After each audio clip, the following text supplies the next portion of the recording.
ఏడాది కానుకగా తెలంగాణ ప్రజలకు శుభవార్త చెప్పారు ఆంధ్రప్రదేశ్ ముఖ్యమంత్రి నారా చంద్రబాబు నాయుడు.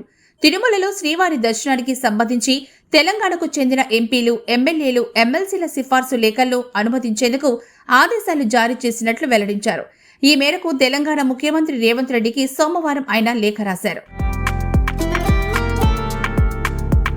గతంలో తెలంగాణ ప్రజా ప్రతినిధుల సిఫార్సు లేఖలతో తిరుమలలో దర్శనానికి అనుమతించేసేవారు.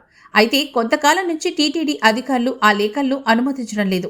ఈ సంప్రదాయాన్ని పునరుద్ధరించాలని తెలంగాణ సీఎం రేవంత్ రెడ్డి ఈ నెల 16న చంద్రబాబుకు లేఖ రాశారు.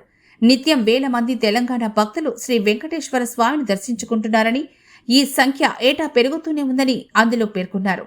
తెలంగాణకు చెందిన ప్రజా ప్రతినిధులు ఇచ్చే సిఫార్సు లేఖల ఆధారంగా స్వామివారి దర్శనానికి, ఆర్జిత సేవలకు భక్తులకు అవకాశం కల్పించాలని కోరారు.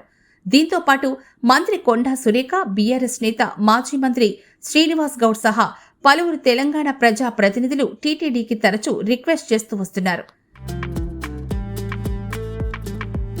తెలంగాణ ప్రభుత్వం నేతల నుంచి వస్తున్న విన్నపాలను పరిగణలోకి తీసుకున్న ఆంధ్రప్రదేశ్ ప్రభుత్వం సానుకూలంగా స్పందించింది. శ్రీవారి దర్శనాలకు తెలంగాణ ప్రజా ప్రతినిధుల సిఫారసు లేఖలను అనుమతించాలని నిర్ణయం తీసుకున్నామని తెలియజేస్తూ సోమవారం రేవంత్ రెడ్డికి రాసిన లేఖలో చంద్రబాబు తెలిపారు. తెలుగు జాతి సత్సంబంధాల నేపథ్యంలో తెలంగాణ ప్రజా ప్రతినిధుల లేఖలను అనుమతించాలని టీటీడీ అధికారులకు ఆదేశాలిచ్చినట్లు ఆయన పేర్కొన్నారు. ప్రతి ఎమ్మెల్యే, ఎమ్మెల్సీ, ఎంపీ నుంచి ప్రతివారం సోమవారం నుంచి గురువారం వరకు 2 రోజుల్లో వీఐపీ బ్రేక్ దర్శనం 500 రూపాయల టికెట్పై ప్రత్యేక దర్శనం కోసం 2 లేఖలు అనుమతిస్తామని చంద్రబాబు లేఖలో పేర్కొన్నారు. ఒక్కో లేఖపై 6 భక్తులను దర్శనానికి సిఫార్సు చేయొచ్చని తెలిపారు. దీంతో చంద్రబాబుకు ధన్యవాదాలు చెబుతూ రేవంత్ రెడ్డి ఎక్స్లో ట్వీట్ చేశారు. అలాగే ఏపీ ప్రభుత్వం తీసుకున్న నిర్ణయంపై తెలంగాణ అసెంబ్లీ స్పీకర్ ప్రసాద్ కుమార్, మండలి చైర్మన్ గుత్తా సుఖేందర్ రెడ్డి, మంత్రి కొండా సురేఖ తదితరులు చంద్రబాబుకు ధన్యవాదాలు తెలిపారు. అయితే ఏపీ ప్రభుత్వం తీసుకున్న ఈ నిర్ణయం వెంటనే అమల్లోకొచ్చే సూచనలు కనిపించడం లేదు.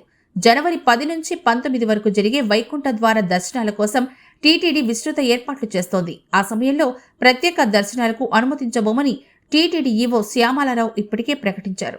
ఈ నేపథ్యంలోనే తెలంగాణ ప్రజా ప్రతినిధుల సిఫారసు లేఖలను స్వీకరించాలని ప్రభుత్వం నిర్ణయించిన నేపథ్యంలో వాటి ఏర్పాట్లపై తిరుమల తిరుపతి దేవస్థానం అధికారులు కసరత్తు చేస్తున్నారు. వైకుంఠ ద్వార దర్శనాల అనంతరమే దీన్ని టీటీడీ ఆమోదించే అవకాశాలున్నట్లు తెలుస్తోంది.